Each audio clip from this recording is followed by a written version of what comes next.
Bonjour, chers choisis de Jésus. C'est encore une nouvelle joie de passer du temps avec vous et surtout d'être là pour réfléchir sur les merveilles que Dieu accomplit dans chacune de nous. Et j'aimerais, au tout début, débuter par une prière à l'Esprit Saint. Demander, prière du cardinal Mercier, que nous retrouvons dans le 2e volume. Alors, ô Esprit Saint, âme de mon âme, je vous adore. Éclairez-moi, guidez-moi, fortifiez-moi, consolez-moi. Dites-moi ce que je dois faire. Donnez, on peut toujours ajouter, dites-moi ce que je dois dire, ainsi que Guylaine, et dites-moi, donnez-moi vos ordres, je vous promets de me soumettre à tout ce que vous désirez de moi et d'accepter tout ce que vous permettez qu'il m'arrive. Faites-moi seulement connaître votre volonté. Amen. Amen. Comme vous avez pu le constater, je suis accompagné ce matin de Guylaine. Bonjour Guylaine. Et moi, j'en suis très honorée. Bonjour Léandre. Et Guylaine Bolduc est l'épouse de Christian Laflamme, que vous savez qui est notre responsable des opérations, des entreprises, des choisis de Jésus. Alors, sans aucun doute, on n'a pas vu souvent Guylaine, on n'a pas souvent entendu parler, mais moi, je soupçonne une chose, telle que je la connais, puis des fois, je me suis demandé comment il se faisait que Christian était aussi bien inspiré pour faire son travail. Puis il se peut, moi je soupçonne que c'est grâce aux prières de Guylaine, que Guylaine durant le temps que lui est à son bureau à travailler, Guylaine l'accompagne dans la prière. Et je pense que ça, c'est un rôle important qu'on peut jouer comme couple. Alors, Guylaine, si tu veux nous dire un mot, puis après ça, on va prendre les questions que nous avons partagées, que nos auditeurs et auditrices nous ont posées. Parfait. Ben bonjour. Je suis très heureuse d'être avec vous. Je suis très fière, comme je disais, d'être en compagnie de Léandre, que j'admire beaucoup, qui a une foi qui me transporte à chaque fois que je l'entends parler. Je viens avec ma petite foi de Guylaine qui, à certains moments, comme probablement tout le monde à la maison, à certains moments est flamboyante, à d'autres moments, quelques petits doutes. Et puis, on pourra poser des questions en Monsieur la chance. Alors, je suis très heureuse d'être ici. Moi, mon métier premier, c'est la musique. Alors, on pourrait dire que la musique, le langage de l'art, peut-être. Hein? Et puis, c'est ça, je suis très heureuse d'être ici, puis d'accompagner Monsieur la chance dans ce Facebook Live. J'aurais un scoop, Léon, si tu me permets, avant de commencer. Demain, c'est la fête d'un de nos amis. Il s'appelle Marc. Il a animé plusieurs Facebook Live ici que j'ai écouté et je l'aime beaucoup. Puis Marc, il est derrière la caméra. Puis permettez-moi, au lieu de chanter ce matin, je pourrais chanter Bonne Fête, mais je pense que Léandre va être d'accord avec moi. Moi, je vais lui dire, Marc, parce que l'amour t'aime, mon Marc, tu deviens l'amour. Alors, bonne fête. Alors, bonne fête, Marc. Merci. Tu veux te dire merci? Merci, oui. Merci. On est prendre de spot, là. Oui, alors je te laisse la question. Alors, Léandre, il y a des questions pour toi. Je commence par la première que j'ai ici. Une question très intéressante. Anita Kettels-Léguerre. Bonjour, Anita. Anita nous dit « Bonjour, l'équipe. Oui, comment réagir quand notre conjoint est hostile à toute religion, à l'église, au curé, et me fait une scène à chaque fois que je vais à la messe ou un service en église. Je le porte dans mes prières depuis tant d'années et maintenant c'est pire parce qu'il est immobilisé étant diabétique avec une plaie au talon. Il est toujours négatif et ne veut plus aller nulle part. Très difficile à vivre. Je donne mon oui au Seigneur tous les jours pour l'aimer malgré tout et transformer mon regard sur lui. mais je n'y arrive pas. Les enfants ne veulent plus venir non plus et je me sens de plus en plus isolée. Comment faire? Comment faire, M. Lachance? Ce que je trouve intéressant, c'est que, d'ailleurs, c'est ce que j'ai remarqué souvent dans la mission des choisis de Jésus. Moi, je dis que plus on s'abandonne à lui, plus la vie est facile. Et je trouve que même si c'est une réponse, c'est une question très, très compliquée, je trouve que la réponse est assez facile parce que elle la donne à la fin. Oui. Elle a donné sa réponse parce que elle a donné son oui au Seigneur. Et quand on a donné notre oui au Seigneur, c'est que d'abord, lorsque ça arrive parfois, que le problème est plus empire. On a l'impression que ça empire. Mais lorsque ça empire, c'est que le Seigneur est en train de le régler. On doit se réjouir. Et à travers ça, parce que c'est un peu parfois comme lorsque tu as une plaie ou un abcès, mais il faut emplir pour éclater. Bon. Alors c'est un peu ça souvent qui se passe au niveau de notre foi. Et là, le Seigneur nous demande d'aller encore plus loin dans notre foi, dans notre abandon, dans notre persévérance. C'est là, parfois, il veut qu'on aille plus loin. Et chose sûre, c'est que lui, il agit non pas par qu'est-ce qu'on va lui dire, qu'on va dire aux autres. Je pense qu'on peut, très souvent aussi, là, quand c'est des gens qui sont proches de nous, moi, je dis qu'avec nos meilleures intentions du monde, que ce soit nos enfants, nos petits-enfants ou notre conjoint, on peut nuire à l'agir de Dieu en imposant nos vues. Et le Seigneur ne peut agir que dans la liberté. Alors, c'est en lui donnant, en laissant la liberté. Et il va agir aussi parce que nous sommes. Parce que souvent, c'est pas ce que nous disons qui est important, comme je l'ai souvent dit. C'est parce que nous sommes. Alors, en étant, le Seigneur la conduisant, ma chère Anita, le Seigneur te conduit encore plus loin au niveau de ta foi, de l'abandon, et puis il va te rendre de plus en plus rayonnant de son amour à travers ça, et c'est à travers ça que le Seigneur va rejoindre. Et quand ça prend du temps, bien c'est souvent que la mission est plus grande. Hein? On se rappelle de la conversion de Saint-Augustin. Oui. Avec sa mère, qui était, bon, et puis ça semblait un désespoir, et puis c'est à cause de sa persévérance. Moi, je peux vous rajouter une blague. Parce que quand on disait tout à l'heure qu'il ne faut pas insister avec des mots, il ne faut pas dire « regarde, j'ai la vérité, tu ne veux pas comprendre ». Bon, il faut marcher par l'exemple, comme tu disais. Puis moi, vous allez peut-être rire, là, mais la plupart des gens n'aiment pas ça, recevoir des témoins de Jéhovah à la maison. Excusez, mais je pense que je dis de vérité. La plupart, il y en a gros qui répondent pas. Puis moi, j'ai tendance à faire l'inverse. Je les accueille, je leur parle, je les juge pas, je dis leur beauté, je leur souris, je les aime. Puis il y en a que ça vient chercher, puis que finalement, ils se mettent à parler de Dieu avec moi sans vouloir m'évangéliser, seulement partager. Puis là, je dis, oh bon Dieu, de s'arranger avec le reste. Ce que tu expérimentes, en fait, c'est un grand message. Je dirais, c'est le message principal qu'il y a dans les 3 volumes pour le bonheur des miens, mais choisir Jésus, c'est l'amour. C'est ça. C'est l'amour de Dieu qui transforme. C'est par son amour qu'on est transformé, nous, et c'est par son amour, c'est en mettant confiance à son amour, en lui, qui va transformer d'autres personnes autour de nous. Parfois, il nous utilise, parfois, il sert de d'autres moyens, complètement extérieurs, ça n'a pas d'importance, mais un jour, il va être rejoint. Et il y a une chose qui est sûre, que je voudrais lui dire, c'est que, par le fait que, Anita, par le fait que tu pries, que tu donnes ton oui, moi, je te prophétise, sans aucun risque de me tromper, que ton cher mari, il va être avec toi au paradis. Le Seigneur va le rejoindre à son temps. Oh, que c'est beau. Je suis d'accord avec ça. On peut passer à une question? Parce que oui. Hein? OK. Bon, deuxième question ici. Nadia Pitois. Permettez-moi de mettre mes lunettes. C'est l'âge. Bonsoir.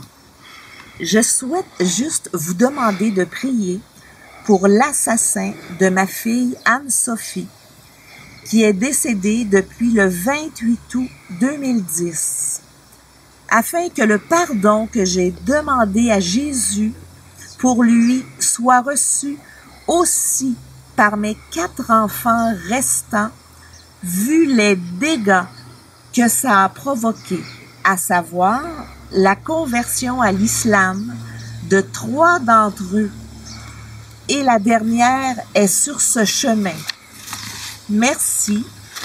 Je sais que Jésus les aime infiniment et qu'il fera dans sa divine volonté et que je lui fais confiance dans toutes ces épreuves. Bon, alors la dame a vécu des choses difficiles. Je trouve ça très, très beau. Moi, je suis toujours émerveillé. Puis de voir justement jusqu'où va l'amour. Lorsqu'on a perdu un être cher, par exemple, puis comme ça semble être le cas, là, hein, de quelqu'un qui a été responsable de la perte d'être cher, qu'elle demande là, sa conversion. D'être capable de prier pour sa conversion. D'être capable de voir au-delà au-delà de ce qu'il a fait. Et c'est extraordinaire. Je pense, par exemple, j'avais été beaucoup touché dans ce sens-là, là. C'est la petite Maria Goretti. Oui. Que son assassin, au moment où elle a été béatifiée, son assassin était assis aux côtés de sa mère, la mère de Maria. C'est incroyable. Alors, parce qu'elle lui avait pardonné, le Seigneur, elle l'avait rejoint, il l'avait transformé. Alors ça, c'est qu'on a. Et d'une part, c'est que ce genre de pardon-là, moi, il n'est pas humain. Il est divin. Humainement parlant, on n'est pas capable de pardonner. Mais en passant par Dieu, là, c'est possible. C'est une autre dimension. Hein? Et puis, je pense, par exemple, que tout ce qu'on peut lire dans les journaux, tout ce qui peut se vivre au moment donné, des actes mauvais, quel malin, enfin, que ce soit à travers un laïc, que ce soit à travers un prêtre ou n'importe qui était un médecin, un plombier, n'importe tout ça, un père de famille. Ça. Tout ça, on étale ça aujourd'hui à beaucoup. Mais la réalité, c'est que nous, on a à pardonner à ces gens-là aussi. Hein? C'est pas à nous de les condamner. Hein? C'est sûr que c'est des actes graves. C'est sûr qu'à un moment donné, on peut être... Mais c'est comme tuer quelqu'un, c'est très grave. Mais qu'est-ce que c'est que et là, on peut passer par Dieu. Il faut passer par Dieu pour être capable de le pardonner. Puis se pardonner aussi à nous-mêmes. Là. Parce que quand on voit dans toutes les accusations qui se portent actuellement dans le monde, moi, je pensais, puis il faut revenir à la parole de Dieu. Il y a quelqu'un qui me demandait comment lire la parole de Dieu. Ben, je pense qu'il faut y revenir aussi continuellement pour nous guider. Alors, Jésus a dit, dans une de ses paroles, que malheur à celui qui scandalise un enfant. Il aurait été mieux de ne pas être né, ou il serait mieux de se mettre une pierre au cou et de se jeter au fond de la mer, parce que, bon, c'est pour démontrer la gravité de ces choses, de ces gestes-là. Oui. D'autre part, quand on lui a emmené la femme adultère, qu'il fallait lapider selon la loi, puis qu'il était bien sûr que là, il allait enfin le piéger, parce que s'il la lapidait, il n'était pas plus amoureux que les autres, puis s'il la lapidait pas, ça voulait dire qu'il a capté l'adultère. C'est ça. Bon. Alors Jésus a dit que celui qui est sans péché lui lance la première pierre. Puis là, ils ont tout parti. Puis il semble que les premiers qui ont parti, c'est les plus vieux. Alors c'est les plus âgés, parce que peut-être qu'il y avait plus péché que les autres, qui sentaient qu'il y avait plus besoin de la miséricorde, mais c'est ça. Alors on a à rester centré sur la parole, peu importe ce que nous vivons, peu importe ce qui se dit à travers le monde, il faut regarder ça avec les yeux de Jésus, de son enseignement, et rester centré sur ce Jésus-là. Puis moi, je veux juste, si tu permets, je trouve ça tellement beau, qu'elle veuille le pardon, qu'elle le pardonne, qu'elle demande que ses filles le pardonnent. Parce que moi, je vais t'avouer que dans ma foi, il y a des fois, le bon Dieu m'en est témoin, je vais regarder la télé, je vais écouter les nouvelles, puis quelque chose me rentre dedans, un crime me rentre dedans, puis je suis pas capable de dire à Jésus, Jésus, bénis-le, je le pardonne. Je suis pas capable, ça me fait trop mal. Tout ce que je trouve à dire, c'est regarde mon Dieu, tu sais qu'il n'y a rien qui sort, là, ça me touche trop, alors je te le donne. C'est ça. Fait que je lui donne. Au lieu de dire, regardez, bon. Mais la personne qui désire le pardon comme ça, là, moi j'ai déjà eu un enseignement, je ne sais pas juste d'où ça vient, là, mais pour moi c'est ancré en moi aussi. Là. Tu sais, ce qu'on désire sur le plan matériel, on désire ce qu'on n'a pas. Par exemple, la personne n'a pas d'auto, elle veut une auto. Bon. Elle n'a pas de maison, elle veut une maison. Après qu'elle l'a, c'est beau, mais finalement, on oublie ça. Tu sais. C'est pas si important que ça. Sur le plan spirituel, là, on ne peut désirer que ce que l'on a. Alors, si elle désire le pardon, c'est parce qu'elle a déjà le pardon dans son cœur. Ah, si elle désire l'amour, c'est parce qu'elle a déjà l'amour dans son cœur. Elle y a déjà goûté. Hein? Alors, on ne désire que ce qu'on a déjà pour qu'il prenne de plus en plus d'importance et qu'on n'a jamais fini de découvrir et qui nous comble de toujours de plus en plus. Contrairement au bien matériel qu'on oublie puis qu'on pense à d'autres choses, au niveau de la foi, on n'a jamais fini de découvrir. Alors, je pense que ça... Alors, on va rendre grâce à Dieu et puis on va demander que cette prière de cette dame soit exaucée et qu'elle puisse être témoin de conversion des gens autour d'elle continuellement. Bon, maintenant, on a une question de Marie-Thérèse Bâton. Bonjour, choisi de Jésus. Je ne demande jamais rien pour moi à Jésus. Mais ça fait presque 1 an que je souffre d'une tendinite épineuse du haut de la tête jusqu'à ma main, du côté droit. Là, je demande à Jésus de me soulager ce mal aujourd'hui. C'est plus supportable. Pour pas montrer à mes proches que j'ai mal, je me suis couchée, moi qui me repose jamais. Je suis très dure avec moi. Je suis croyante, mais pas pratiquante. Ne regarde pas mes fautes. Je me débrouille comme je le peux, car je ne suis jamais allée à l'école, car petite, j'étais à l'orphelinat. Bonne fin de journée. Alors, Léon. En réécoutant cette question-là, je serais tenté qu'ensemble, tous les deux, là, tous les gens qui nous écoutent, qui nous voient, qu'on fasse une prière pour Marie-Thérèse. Qu'on fasse une prière pour Marie-Thérèse. Alors, Seigneur Jésus, je vais te présenter les souffrances de ma sœur, afin qu'elle soit associée à tes souffrances à toi, et que par un miracle de ton amour, elle soit transformée en grâce et en bénédiction sur l'humanité. Et je veux te demander, Seigneur Jésus, d'aller visiter à l'instant même Marie-Thérèse. La visiter dans son corps, son cœur, son âme, son esprit, afin de guérir tout ce qui est blessé, de la libérer de tout ce qui n'est pas de toi. Et que jour après jour, elle puisse ressentir de plus en plus ta présence, ton amour. Et toi, maman Marie, qui a un cœur de mère, eh bien, intercède pour ta fille et viens enveloppe-la de ton grand manteau afin qu'elle soit toujours protégée et accompagnée des saints anges. Moi, je rajouterais peut-être pour Marie-Thérèse une grâce qui peut arriver n'importe quand. Hein? Ça peut arriver dans 10 ans, ça je le sais, mais je le demande à Jésus de lui donner la grâce d'avoir le désir de Dieu et le désir de revivre les sacrements, de se rappeler de son baptême et d'avoir le désir des sacrements. Alors, soyez bénis. Et n'oublions pas que plus on se rapproche de Dieu, plus on est en contact avec lui. Plus on bénéficie de ses grâces. Plus on s'en éloigne, plus on entre dans un autre monde. Puis il est tellement délicat, si tu permets. Moi, je disais à de mes amis à un moment donné, le bon Dieu, quand on ouvre la fenêtre comme ça, il va s'avancer, il va nous regarder. Puis si on la referme, il se recule. Il foncera pas. Le malin, lui, il fonce. Hein? Si on ouvre de ça la porte, là, lui, il prend la porte. Il prend toute la place. Puis il rentre. Mais le bon Dieu attend qu'on lui ouvre. Fait qu'on reçoit selon ce qu'on est prêt à recevoir.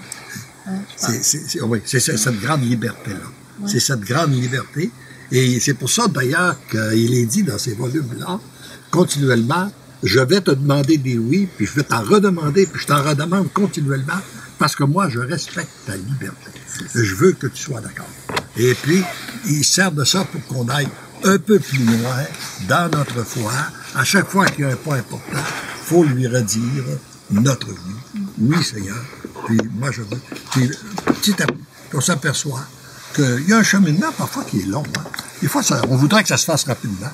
Mais d'un autre côté, quand on regarde ça, là, hein, il dit dans un de ces enseignements-là, regarde par exemple le temps que ça prend à un bébé pour devenir un enfant. Puis regarde le temps que ça prend à un enfant pour devenir un adulte. Bon. Puis, nous autres, on a vécu avec une façon de penser, une façon d'être et tout ça, depuis 30, 40, 50, 60 ans, 80 ans même. et puis là, on voudrait qu'il nous change ça tout de suite. Bon, ça peut prendre un peu de temps. Hein? Et je pense que c'est qu'est-ce qui arrive aussi quand on avance en âge. Des fois, je me disais ça. J'ai souvent dit ça. Quand on a 20 ans, on a beaucoup de temps en avant de nous. Puis, on veut les choses, puis on les veut tout de suite pour hier. Ça break. Pourtant, la personne a beaucoup, beaucoup de temps. Puis, quand on arrive à un âge plus avancé, de 60 ou 80 ans, il nous reste moins d'années, mais on prend le temps. Parce qu'on sait qu'on arrive plus vite au but. Et on laisse le temps aussi à Dieu d'agir. Laisser le temps d'agir pour nous transformer. Parce que c'est sûr, on est devant la nature. Le Seigneur pourrait faire pousser un arbre dans une seule journée, dans une seule nuit, dans un seul instant. On pourrait voir paraître un arbre qui pourrait le grandir tout de suite. Mais les arbres qu'on a, il n'a pas fait ça comme ça. Il n'y a plus du temps. Hein? Et puis ça fait 30, 40, 50 ans qui sont là, qui ont grandi, puis c'est deviennent. Alors le Seigneur, souvent, c'est qu'il fait les choses comme ça lentement. Il faut accepter que ça prenne du temps. Puis durant ce temps-là, ça nous permet d'être aussi dans l'action de grâce, de voir son agir. Oui. Ensemble. Alors, je pense que le temps sera à peu près... En parlant de temps, oui. En parlant de temps, je pense qu'il faut aussi conclure. Alors je vois que ça semble qu'il y a un peu de misère avec ma voix. Ça pourrait passer peut-être juste avant. Je serais tenté de vous raconter quelque chose que j'ai vécu tellement suave. Je trouvais ça tellement drôle. Parce que, si vous avez de la misère à m'entendre, là, je suis au restaurant avec mon garçon, le dernier, et puis il y a beaucoup de bruit dans le restaurant. Et puis, il me dit quelque chose, puis je comprends pas. Tu sais, il y avait du bruit, je comprends pas. J'ai dit, qu'est-ce que tu m'as dit? Il dit, je t'ai dit que tu étais chanceux à ton âge, t'es pas sourd.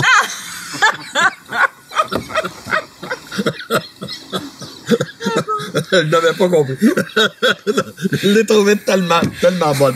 Alors, on va demander, et de toute façon, on va demander au Seigneur, justement, qui ouvre nos oreilles, qui ouvre notre cœur, qui ouvre nos yeux, pour qu'au cours de la semaine, nous puissions le voir agir et être continuellement dans l'action de grâce, et que nous puissions aussi qui ferme nos yeux à tout ce qui est mauvais, tout l'agir du malin, pour qu'on puisse se centrer vers Dieu agir, vers Dieu qui agit, et lui rendre grâce, et être de plus en plus en intimité avec lui, afin qu'il puisse, d'une part, nous transformer, et passer à travers nous pour rejoindre les autres.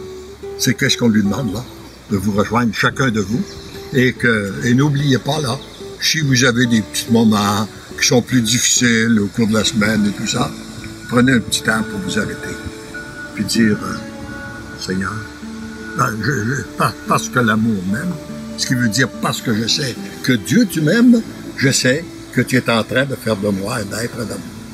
Et en chemin de raccourci, c'est parce que l'amour m'aime, je deviens l'amour.